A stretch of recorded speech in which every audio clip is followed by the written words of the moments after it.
This morning, Leonardo DiCaprio in his movie The Wolf of Wall Street earned 4 BAFTA nominations, the British version of the Oscars. The film looks at the rise and fall of a stockbroker who defrauded investors. But along with more than $64 million at the box office, it's also bringing a bunch of controversy. Michelle Miller is with us. Michelle, good morning. Good morning. Well, from the victims he swindled to the man who led the prosecution against him, Jordan Belfort's critics are calling out Hollywood for producing a film they say glorifies his lifestyle. This is the greatest company in the world! As a federal prosecutor, Joel Cohen got to know the real Jordan Belfort.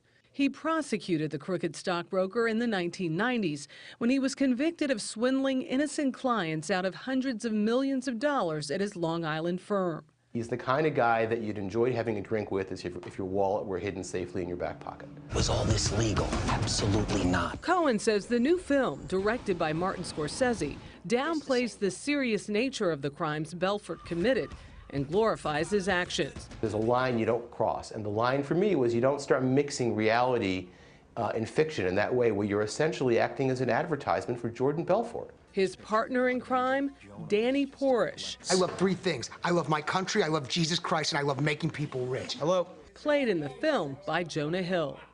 I got a couple mil coming in like a week. Yeah. And when it gets in, I'll give you a call, you come pick it up. We spoke with Hill recently for a profile on Sunday morning. It's a rise and fall, film. You see the repercussions for excess and treating people badly.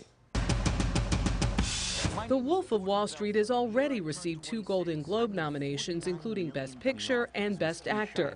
In an interview with Charlie Rose, Scorsese and DiCaprio talked about the portrayal. He said, look, as long as you portray people as authentically as you possibly can, and you don't try to sugarcoat their intentions, and you give an accurate portrayal of their very nature, audiences will go along with you on that. One of the reasons I resisted at first, I didn't want to make any apologies for the way they behaved. Victims have expressed outrage in news reports over how they were ignored in the movie.